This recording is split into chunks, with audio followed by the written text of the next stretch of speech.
Good morning, everybody. This is Amy for Advertisers Watching Ads, brought to you by Automated Creative and Contagious magazine. And this week we are going to be discussing a really interesting video created in collaboration with Arsenal and Adidas for their Football Club and a anti kind of sort of gang warfare, knife crime campaign. So super interesting. But what I would love to do is introduce my guest this week. So kicking off with our first guest. I'm Michael. I'm brand manager at Lion Little World Beverages, so brand manager of For Pure Beer and Little Creatures, Australian craft beer brand. Hi, I'm Pollyanna Ward, and I'm head of paid social at Social Chain Agency in Manchester. And hi, I'm Ramiz Ram, and I am the brand partnership manager at TikTok. So this is No More Red from Adidas and Arsenal. I ain't got ready for that one still. It's been like 3 weeks of just been looking at it.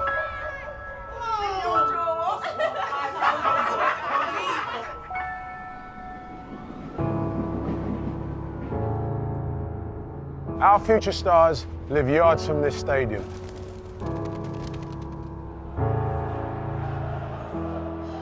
They look to this place, as we all do, for inspiration. Nice, good touch. 1 and 2 touch. Check your shoulders, boy. It's getting harder to see though. Go back. Take him. They're looking elsewhere. They're looking over their shoulder. It's blades, it's beef. It's madness.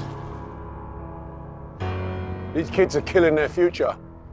It ain't about that noise. For God's sake, man! So how do we change this? Options. Come take angles. Everyone needs inspiration. This game we love, it can change our lives. We've got the colours they love.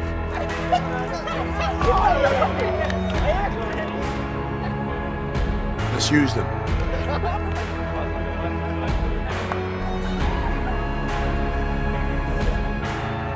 No more red. No more red.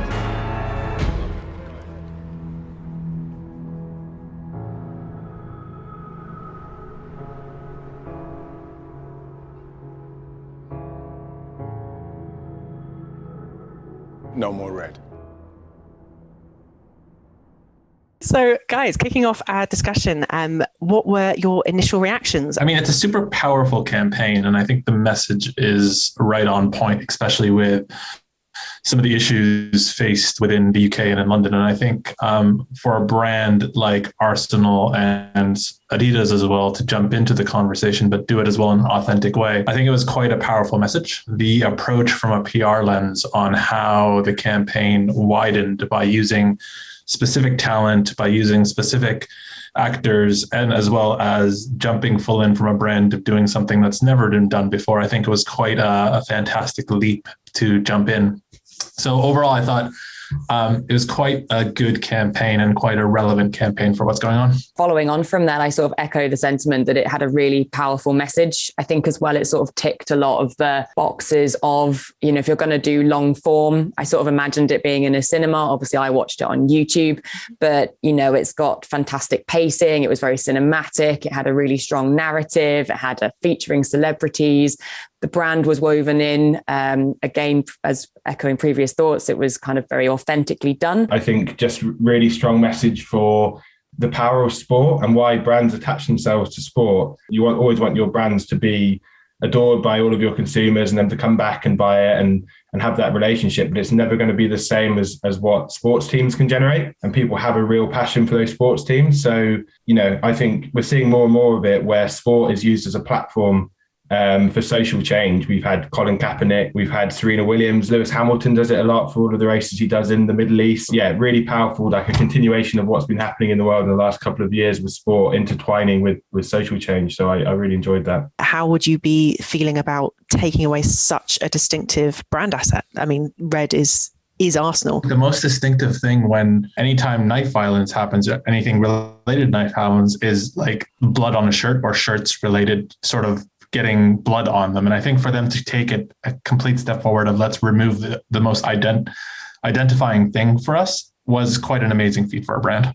Do we think Arsenal has a right to be in this space, quite often responsible for violence and crime with sort of football rivalries, with Arsenal's had a lot of issues with racism and attacks in the stands. Do they have a valid position to be talking about this more broadly? I think they definitely have a valid position to be talking about it. If you're going to have this purpose, then you kind of need to live and die by the purpose. Putting my social media lens on, it had full coverage for like 2 weeks on Instagram. In fact, it was a week. And now it's gone back to red. And the fact that the shirts, okay, they weren't sold. It's almost like they know that they need it. They need to sell red shirts because that's how they make their money. I think they've got such a relevant space to talk in, but now what's the next iteration? Because they've done this one piece, but I almost wonder whether should they have kept those shirts in. It could have been a season long. They have their home shirt, but they have their second shirt, their third shirt. They could have had a shirt for the entire season. All of the players taking the knee is still going on. It wasn't just a 1 week thing because the issue wasn't solved. It's still a problem in our society. We're not going to have a campaign from Arsenal and Adidas and suddenly knife crime is gone from London. So I would have quite liked it to have a little bit more longevity. It could have been something, and maybe more of a statement if it was for the entire season. Who do you think it was aimed at? Because if I'm thinking about the people who are potentially going to get caught up in knife violence, like they're not there. Is it talking to them? Is it talking to sponsors? Is it talking to Arsenal fans? Who are we trying to reach with this campaign? As marketers, we kind of live and breathe. We watch campaigns. I would say more than the average consumer as well. But what I liked about this one is the awareness and the wideness of it seemed to be just beyond the advertising and marketing realm. Like football fans tuned into it, people tuned into it. The press on it was fantastic. So I think it was able to reach sort of football fans and beyond there because it became a moment within the span of the 2 weeks it ran. It's done very, very well with the right people in it and the right message. And yet the PR was fantastic.